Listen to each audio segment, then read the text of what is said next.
It's CES 2024, and we're here at the Alienware booth checking out what they have new for the show. Now, as you can see right here, there are going to be some spec updates and refreshes for the M18 right here and the X16 series.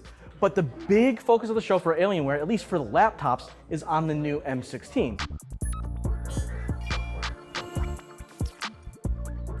As you can see here, I'll pull this forward and I'll put it next to the old model.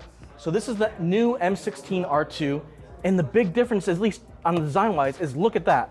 If I put them side by side, this thing is way shorter. You're losing about 1.5 inches. They basically eliminated what they're calling the thermal shelf, which is this big area in back, basically because they noticed that for the M16 model, the most popular SKUs were coming with RTX 4070 laptops and below. So even though the old M16 could handle up to a 4080 or even a 4090 GPU, they weren't selling a ton of those models. So they said, hey, let's tailor this and make it work really well for what customers want, hence the full redesign. So on top of being shorter, they also have made the deck a little bit longer, a little bit more spacious, bigger touchpad, and you can also notice around here, the bezels have been shrunk down significantly from the old model, and there's a thinner speaker bar up top. So you're getting a more spacious model, and on top of that, even though this new system caps out at a 4070, there is a bigger battery, so you're getting longer battery life as well, which is another thing that they changed based on customer feedback, which is really nice to see, them responding to feedback so quickly, because remember, the old model had only been on the market for about a year. Now, some other changes here are this really cool RGB line touchpad, very nice. But one thing I think is really cool is there's a new stealth mode button. So if you press F2 right here, you'll see all the lights turn off, you get a more neutral white backlight, and then even the lights in the back turn off. And I think that's really cool because everyone is a gamer nowadays, but you don't always want to show your true power level. So you hit that stealth button and suddenly you turn the RGB lighting off and you can take this thing to class and you don't have people staring at you or wondering why you're blowing out their eyes with a bunch of rainbow lights. So that's really awesome. Just small tweak, but very much improved. Now, on top of changing the lights, the stealth mode button also puts the laptop into quiet mode. So if you're just taking notes or watching videos and you don't need the laptop's full performance, you can kind of reduce that and improve your battery life all with a single button press. And then of course, when you want to turn it back on, F2 right here, and voila, all the RGB comes right back on. Now, other specs is that you're getting updated internals, like I said, up to an RTX 4070, new generation of processor, and you get a 16-inch 240 hertz display. You can also see that they've moved the ports around a little bit, so now you do get ports on the right, and there's a few less ports in back, but you still get 2 USB-C and a full HDMI. The one kind of downgrade, although it's really minor, is that instead of a full SD card slot, you now get a micro SD card slot right here. But hey, you still have something, so if you want to transfer files or stuff from your camera, you have an option and you don't need a dongle. Now, unfortunately, Alienware hasn't told us quite yet when this thing is coming out, but they say soon, so expect it sometime shortly after CES. And we're also waiting on a final price, but we're looking in the ballpark of $1,600, $1,700 for kind of maybe a mid-spec unit.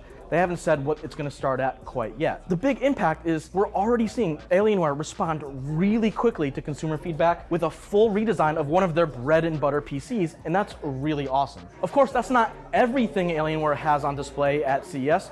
They have a new line of gaming peripherals, including a new mouse and keyboard, and 2 new QD OLED monitors. So let's go check those out real quick. So now over here we have the new Alienware Pro Wireless keyboard and the new Pro Wireless mouse.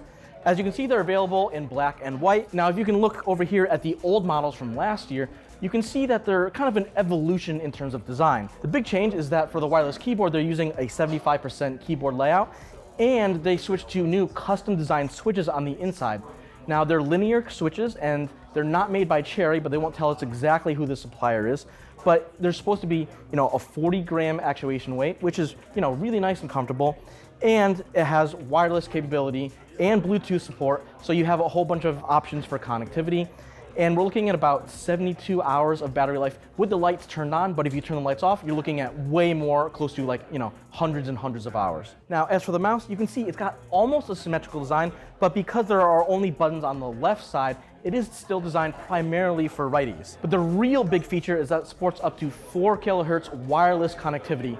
So you get really, really precision aiming. And if you connect a wire, you can get up to 8 kilohertz response rate, which is incredible. Probably overkill for most people, but it's nice to have. A couple other smaller changes is that they've lowered the weight to just under 60 grams. And if you look on the bottom, they have redesigned the feet so that they're super slick, and they make the mouse a little bit more stable too. And so now you have a really nice, lightweight, balanced mouse for pretty much all sorts of gaming. So now here we are with Alienware's 2 new monitors. Now both of them have QD panels, and they're gonna kind of offer a wider portfolio for Alienware's monitors with different sizes and lineups to follow up on the 34-inch ultra-wide that they produced last year. Now, this one right here is a 32-inch model with a 4K resolution and a 0.3 millisecond response rate and Visa True Black HDR 400 rating.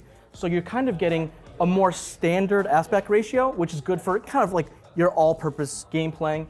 And if you notice, there is a little bit of a curve to it. We're talking about a 1700R curve. It's not a ton, but it's just enough to make sure that you don't get reflections when you're looking in the corners, which is really nice. Just look at it. I mean, colors are popping, and because this thing actually has a slightly higher pixel density, it's gonna have a less effect of the little bit of color fringing you get when you're looking at text compared to last year's 34-inch QD OLED.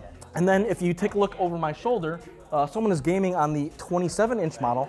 Now that's meant more for competitive gamers, so it's a little bit smaller and it's flat instead of curved, which you kind of expect from a competitive standpoint, but it has a higher 360 hertz refresh rate instead of the 240 hertz refresh rate on this monitor. So you're really seeing that, like, basically depending on whatever game you're playing, if you want competitive FPS, kind of all-purpose, just great looking QD OLED panel, or something more immersive like last year's 34-inch ultra-wide, you really have a lot of choices from Alienware to choose from. So there you have it. It's kind of nice to see that Alienware isn't hitting us with an avalanche of new products, but they're being more considered and thoughtful about what they are updating. So with the new M16 R2, you're getting a really meaningful update to their bread and butter mainstream gaming laptop. And then over here we have new entries into their peripherals with a new wireless keyboard and mouse. And then you see 2 new QD OLED monitors, which after seeing how much people loved that original 34-inch ultra-wide, it's really nice having more choices so you can say, hey, you can pick the right monitor for the type of games that you like to play. For more precise pricing and availability info, stay tuned to Engadget.com, and for more news and videos, check right back here on YouTube for more from Engadget.